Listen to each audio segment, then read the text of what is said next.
ma mõtlesin, ma jagan võib-olla ühte mõtet, mida ma lugesin ja see on viivituse kohta.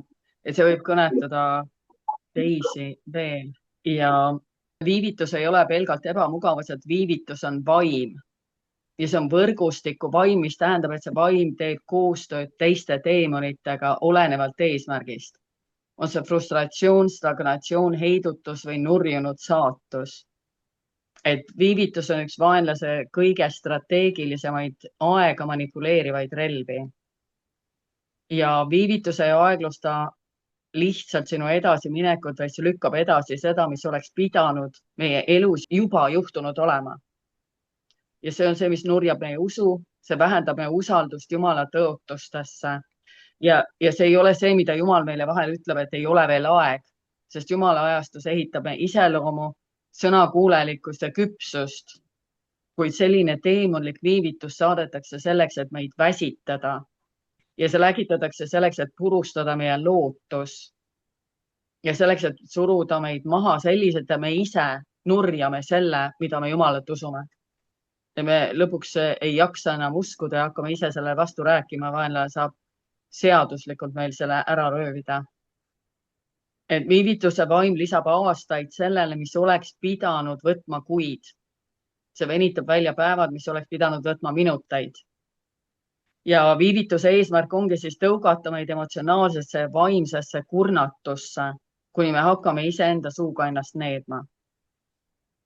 Ja kui me hakkame rääkima lootusetust, siis kasutabki vaenlane meie sõnu seadusliku tõendina, et oma haaret pikendada. Ja viivitus tekitab segadust, see on viivitus nende tõotuste suhtes, mis Jumal on meile andnud või ta lõhub Jumala ajakavasid. Ja viivituse vaim on see, mis peidab CV-sid, kaotab tšekke, ajab segamini dokumente, sisendab kahtlust nende meeltesse, kes on kutsutud tegelikult meid aitama. Ja see põhjustab arusaamatusi, kasutamata võimalusi ja soovimatuid edasilükkamisi. Ja kõik selleks, et aeglustada meie edasiminekut. Ja õpetussõnad kirjeldabki selle vaimutegevust, see õpetussõnad 13.12, et pikk ootus teeb südame haigeks. Et murrab vaimu või? Jah, et nagu see pikk ootus on see, mis jah, et see, mis ei ole enam Jumalalt. Ja siis me kaotamegi lootuse ja siin on 10 märki, et viivituse vaim tegutseb me elus, on see, et me kogeme korduvaid peaaegu ja veel mitte mustreid ilma läbimurreteta. Et võimalused tekivad ja kaovad ootamatult ilma selgituseta, et meile tuuakse mingi pakkumine, meile on inimesed või keegi on valmis avama ust, et me saame edasi liikuda ja samamoodi sama kiiresti see sulgub nagu selliselt, et see lihtsalt kaob. Ja me tunneme, et me oleme samas kohas kinni kuid või isegi aastaid vaatamata pingutustele, et edasi liikuda. Ja enne edasiliikumist me võitleme kroonilise edasilükkamise vaimse udu või segadusega. Siis olulised asjad nagu dokumendid, e-kirjad või maksed kaovad või lükatakse edasi. Inimesed, kes peaksid meid aitama, neil tekib kõhklusi, kahtlusi või arusaamatusi. Ja unes me näeme siis sageli blokeeritud uksi, aeglast liikumist, lõpetamata ülesandeid või puuduvaid kingi. Ja see on see, mis toobki meile selle kahtluse, et me hakkame kahtlema Jumala ajastuses või iseendas. Me tunneme ennast emotsionaalselt kurnatuna, lootusetuna või Jumala poolt hüljatuna. Ja siis me hakkamegi heidutusest rääkima negatiivselt omaenda saatuse kohta. Ja üks viivituse näidetest on, mis on kõigile väga tuttav, on Danieli 10.12-13. Ja ta ütles mulle, ära karda, Daniel, sest esimesest päevast peale, kui sa andsid oma südame, et mõista ja olla alandlik oma Jumala ees, võeti su sõnu kuulda ja ma olen tulnud su sõnade pärast.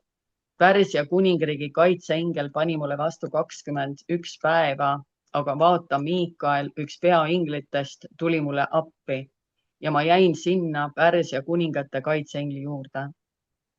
Et see on see on üks nendest näidetest, aga samas on Vanas Testamendis ka näited, kus Jumal ütles, et rahvas saab vangistusest vabaks selle aja järel, aga me näeme, et see sündis nagu 40 aastat hiljem, et nagu viivituse vaim saab niivõrd palju lükata edasi seda, mida Jumal tahab teha nüüd. Ja ma mõtlesingi, et see, et kui palvetaks selle vastu, selle viivituse vaimu vastu, kelle iganes elus, mis iganes asjades ta liigub. Kas sul on veel mingi nõu, kuidas vahet teha? Kas see on Jumal, kes... Kui me oleme Jumala tahtes, siis meil on alati rahu. Aga kui see rahu no ei ole rahu. Kui me tahame kiiresti liikuda, on kärsitus. On kindlasti kärsitus, on meeleheide ja kõik. Ja tahtmine tõesti, et Jumal kaua võib. Ja vahel on see ju Jumal, on ju. Joosep ei saanud ka mitte päevagi enne vangist välja, kui oli aeg, see ei olnud viivituse vaimeks. Aga on reaalselt selliseid pimeduse jõudusid, mis pärsivad, takistavad, üks asi on see, et Joosep istus vangis kinni ja ta ei pääsenud seal enne välja, kui Jumal nägi, et on aeg. Aga kui sa hakkad kuskile minema ja sul pidevalt auto hakkab kummaliselt käituma, kummid tühjaks, juhtuvad asjad, mida sa tead, et Jumal ütleb sõnas, tema ei kiusa kedagi. Vaata, kui on kiusamine, siis ei ole Jumal. Ja see, kuidas seda võtta, kas see vahe ongi siis see, et sa küsid, et kas see, kes mind tagasi hoiab, on kiusamine või on see, et sa koged seda, et ma ei hüppa üle Jumala. Ma ei saa hüpata üle Jumala, ta seisab mul nagu kaljuraht tee peal ees ja ütleb mitte veel. Ja ta ei ütle ka miks. Ma võin vihane olla, hambaid kiristada, kärsitu olla, närviline, ma ei tea mida kõike, kalale ära minna nagu Peetruseks, aga ma ei liiguta Jumalat. Aga siis, kui juhtuvad asjad, mis ei ole Jumala iseloomuga kooskõlas ja tema ütleb, tema ei kiusa, siis vot seal võib vaadata ringi, et milles asi, aga kuidas sellega võidelda, sa lugesid selle asja nüüd ette, kas sul on seal nõuandeid, kuidas toimida, kui sa saad aru, et see ei ole Jumal, kes kaigast kodarasse paneb, see on kiusaja, see on see, kes takistab edasi liikumist. Mida teha?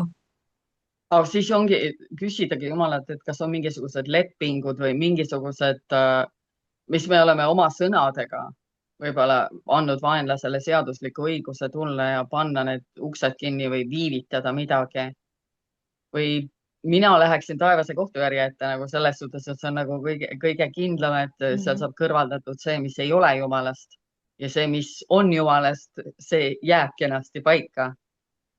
Kas see seaduslik õigus võib olla ka see, et kunagi oma elu jooksul ja just ka Jumala inimesena on keeldutud aitamast kedagi teist edasi. Ja see võib ka olla.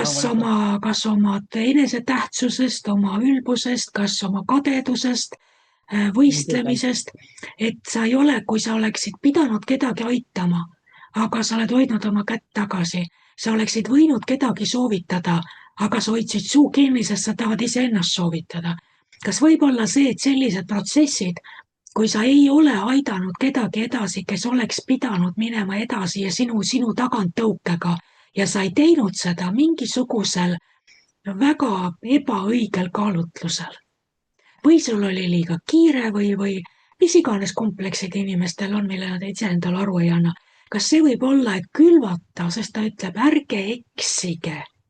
Mida iganes inimene külvab, seda ta lõikab. Ja kui sa külvad seda, et sa tekitad frustratsiooni, kui sa võid aidata, vaata ta ütleb, et kes siis mõistab teha head, aga ei tee seda, sellele on see patuks. Et seal on see seaduslik õigus. Et kas võib olla see, et mingil hetkel tajudes, et meie jalad on isegi nagu takku kinni jäänud ja miski asi kogu aeg takistab, kas võib olla see, et kas ma olen ise kunagi oma ambitsioonides või hirmudes või mis iganes põhjusel no toetamata, aitamata, kinnitamata, soovitamata, edasi tõukamata kedagi, kes tegelikult see oli minu käes, ma oleksin võinud seda teha.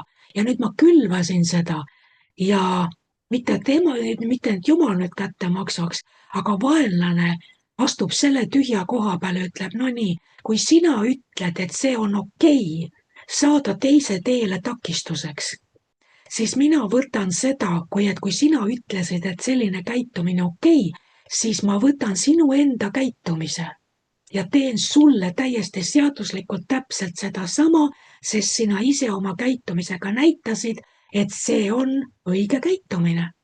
Ja ta hakkab sulle ja, tekitama, et me saame andeks paluda ja meelt parandada ja muuta ja otsida, keda me saame edasi aidata. Näiteks jutt on praegu sellest, et viivitusest, eks. Et kus kohas on see, kus keegi on kinni oma elus. Vaata, otsi, kuidas sa saad teda sealt kännu tagant lahti kangutada. Aita, hakka inimesi edasi aitama ja Jumal tuleb appi ja aitab sind üle sinu kännu. Kas võib olla nii? see on kindlasti üks võib-olla kõige põhilisemaid põhjuseid ja, sõna ka aga ju, see ongi see. Ja sõna ka vabandust. ju ütleb ju, vabandust, et kes oma kõrva suleb viletsa häda kisale, see peab ka ise karjuma vastust saamata, on ju. Vaata, kus on need legal rights, need seaduslikud õigused vaimsele maailmale. Ja meile tulevad asjad tagasi nii, et me ei saa arugi. Sest ta ütleb, inimene peab kohtupäeval kohtu ees aru andma igast ühest tühjast sõnast, aga mitte ainult sõnadest, vaid ka mõtetest. Eks? Absoluutselt, Et nii nagu mees oma südames mõtleb, see ta on, selline ta on. Nii et kui Ja. meie mõtleme oma südames mingisuguseid selliseid kaalutlusi, et ma ei aita teda, ma ei taha, et ta minust ette läheb või midagi sellist, eks. See on ainult mõte ja välja ei paista midagi, aga ta ütleb, Jumala kohus ütleb, nii nagu sa oma südames mõtled, see sa oled, selline sa oled. Ja vaata, mõtetes võib ka olla juba see, mis on vaimsele maailmale selge ja nähtav. Ta oleks võinud teha, tema võimuses oli ja ta ei teinud seda. Nii, nüüd läks külv tööle.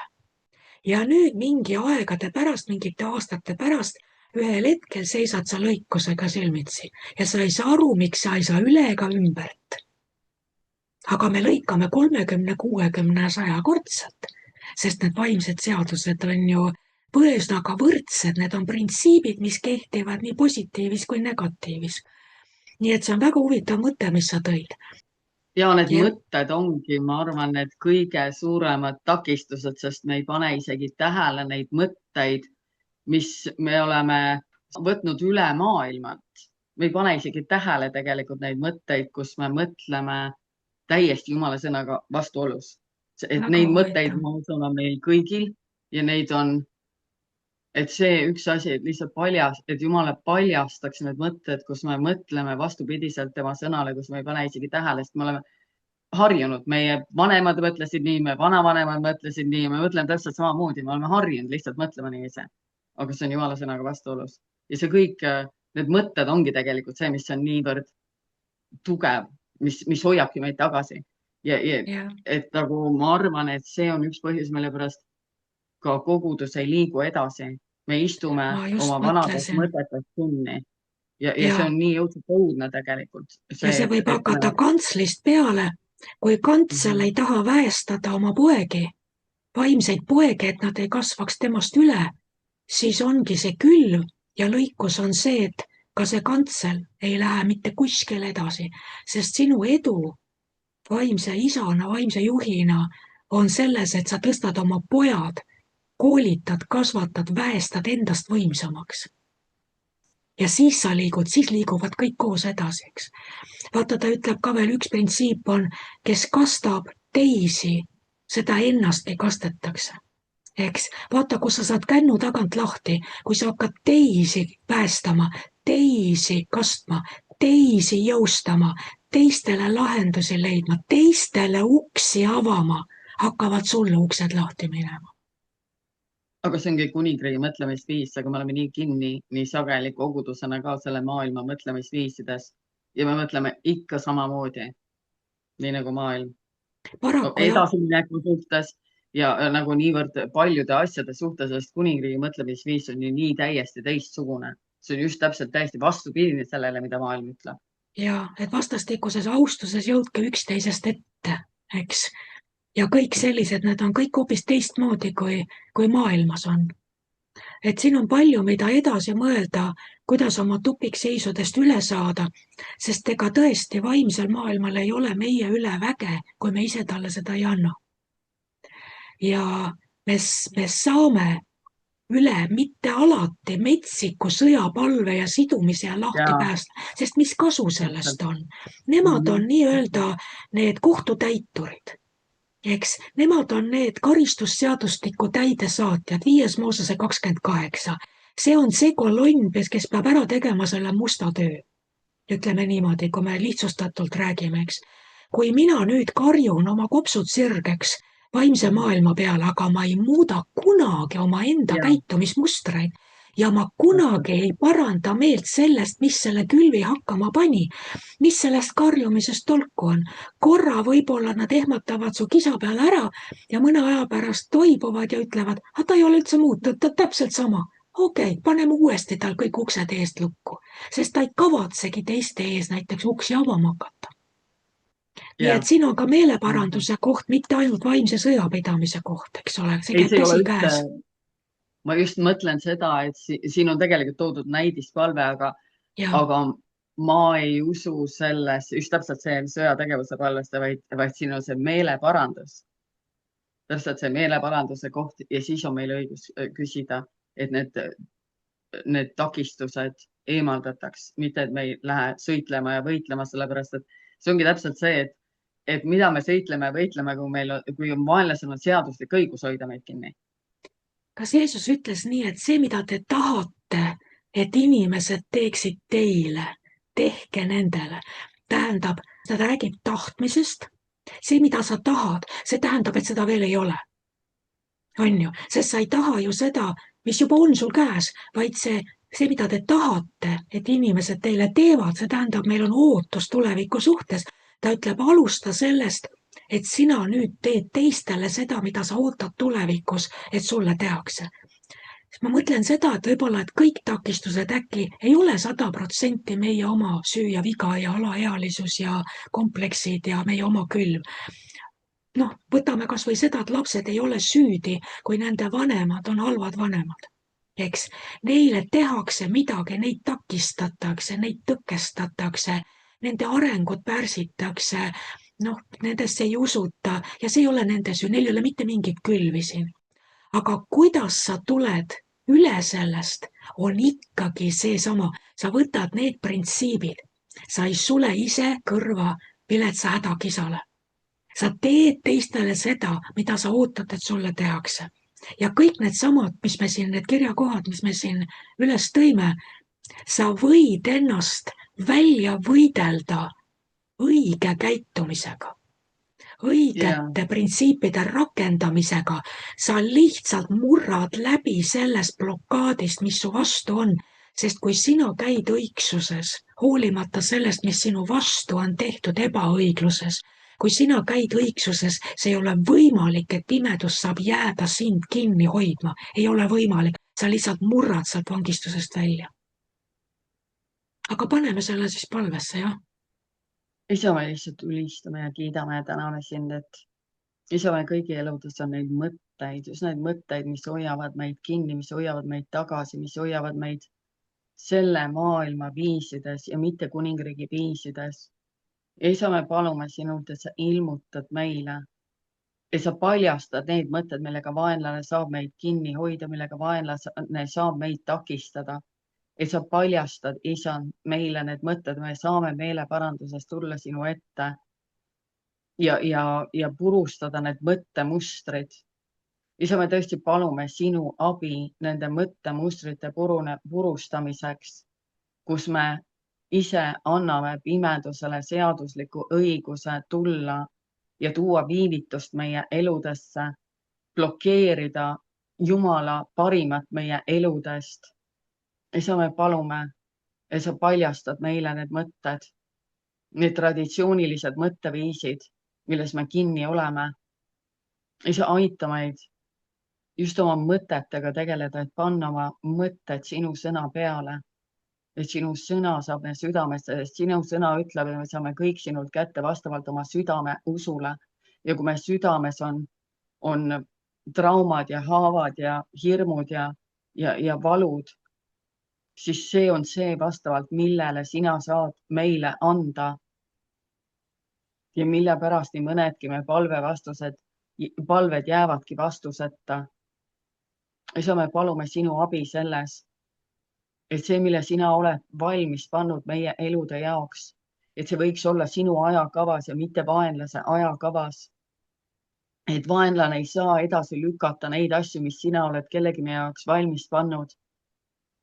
Isa, kui me ise seisame nii-öelda enda tee peal ees, nende väärade mõtetega, väärade suhtumiste ja käitumistega, me palume, et sa paljastad meile need mõtted, need suhtumised, need käitumised.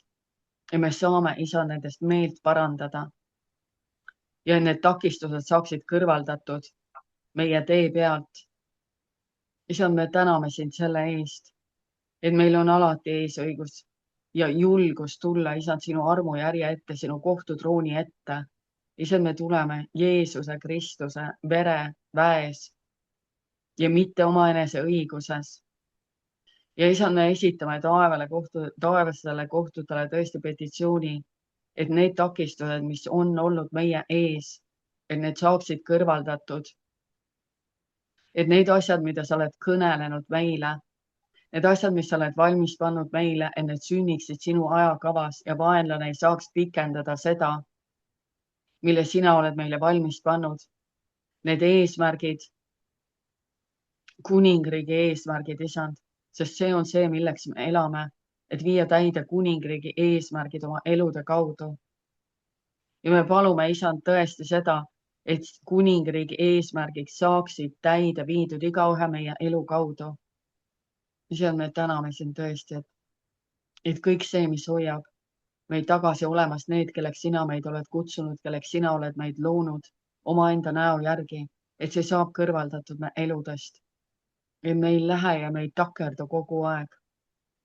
Tänu sulle, isand, et sa tõesti tood selle kuningliigi mõtlemisviisi oma lastele, et sinu kogudus võib tõusta kõikjal, isand, kuningriigina, kuningriigi pojad, kes ei ela isekat elu iseendale, vaid kes elavad, isand, selleks, et viia täide sinu eesmärgid selles maailmas üheskoos, sest üheskoos ainult me oleme tugevad.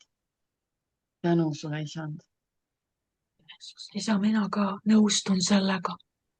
Isa, ma palun, et puhkeks ja algaks üks uus aeg Eestimaal, kus usklikud aitavad üksteist edasi, kus tõesti lastakse teisel ees uksest läbi minna, kus avatakse uksi, kus pakutakse istet, kus parem pala jäetakse teisele, kus tõesti igat pidi püütakse kõiges olla sinu iseloomu väljendajad, olla eeskujuks. Isand, ma tõesti palun, et kui selline vastastikuna aitamine, abistamine, teise eest seismine, teise eest võitlemine, nagu su sõna ütleb, et ka oma elu andmine oma sõbra ees, sest suuremat armastust ei ole, kui tõesti jätta see, mida oli plaanitud oma enda elu jaoks ja anda see eelisõigus teisele, siis ei ole võimalik, et me enam jääme kinni, et me jääme paigale tammuma, et me kõik oleme kinni, sest üks ei aita teist edasi. Isand, sa oled nii palju võtmeid andnud koguduse endi kätte, üksteisel uksi lukust lahti keerata. Aga me ootame oma võtmetega, et sina keerad meie ees uksed lukust lahti, aga me ei keera teiste ees lukust lahti ja teised ei keera meie eest ja kokkuvõttes ei liigu peaaegu mitte keegi. Isand, ma palun, et tuleks üks meeleparandus ja see alaealisuse aeg lõpeks ära ja kogudus tõesti jõuaks sinna Apostlite tegude 4. peatüki, kus tõesti antakse kõik teiste heaks, teiste eest, sest kui teised liiguvad edasi, siis liigume me kõik koos edasi. Jeesuse Kristuse nimel isand, ma palun ühte totaalset sellist paradigma muutust, mõtteviiside muutust, et kuidas ma igapidi saan teistele kasulik olla, kuidas ma saan vaadata, et teised oma kutsumise täidavad, oma jooksu lõpetavad, kuidas teised oma auhinna kätte saavad, kuidas teised saaksid kõik võimalused, et oma andides ja oma armus kasvada. Kui me paneme teised esikohale, isand, siis ma tean, et mitte kunagi sina ei unusta ka meid endid. Isand, sa ütled oma sõnas, kes teist tahab olla teiste seas esimene, see saagu kõikidest viimseks ja kõikide teenijaks, mis tähendab, et kõikide teiste huvid, nende vajadused, nende sammud, mida nemad peavad saama astuda, see kõik muutub primaarseks, enda tahtmiste, enda soovide üle. Isand, tõesti, õpeta kogudusele, kuidas üksteist nendest takkudest lahti päästa, kuidas lasta teised vabalt jooksma, küll ka siis tullakse ja ka lastakse meid takust lahti vabalt jooksma. Jeesuse Kristuse nimel, tõesti su sõna on tõde, sa ütled, nii nagu te tahate, soovite, igatsete, unistate, mõtlete, ette kujutate, kuidas peaksid inimesed teile tegema, alustage ise ja nii tehke ka teistele. Isand, ma lihtsalt palun, et see saaks selliseks reaalsuseks, et see tooks täieliku elu kogudusse, rõõmu ja elevuse, sest kui mina ei liigu ja teine ka ei liigu, siis on mu rõõm selles, kui ma saan teist aidata jooksma tema jooksu, seda võidujooksu sinu teenistuses, see on minu rõõm, see toob minule rõõmu. Isand, ma lihtsalt palun, et see rõõm rohkeneks. Tõesti, nagu su sõna ütleb, et kui üks liige kannatab, siis peaksid kõik kannatama seda sama valu temaga kaastundes ja ruttama teda aitama. Ja samamoodi, kui üks liige rõõmustab, siis peaks see rõõmulaine läbistama terve ihu, sest kui üks on pääsenud lahti, siis on see võimalik kõigile. Isand, ma palun, et Kristuse ihu õpiks kasvama rohkem ja rohkem üheks ihuks ja tajuks seda, et see, mis ihus toimub, see käib meist kõigist läbi ja see kas seob või päästab meid lahti, meid kõiki terves selles ihus. Üks ei saa teiseta edasi, me kõik vajame üksteist ja meie kõigi jooksmise kiirus, meie kõigi edu sõltub sellest, kui edukad on teised ja milline abi oma arengus ja kasvus ja kõige kättesaamisel on tagatud teistele. Isa, ma tänan sind, et see Urvu mõtteviis, kus mina enne kõike ja mitte keegi teine, kus see mõtteviis saab välja pühitud sellelt lastetoa põrandalt ja Kristuse ihu tõesti taipab, kus on need võtmed ja kuidas see väepoeg saab hakata maal tõusma Jeesuse Kristuse nimel. Aamen.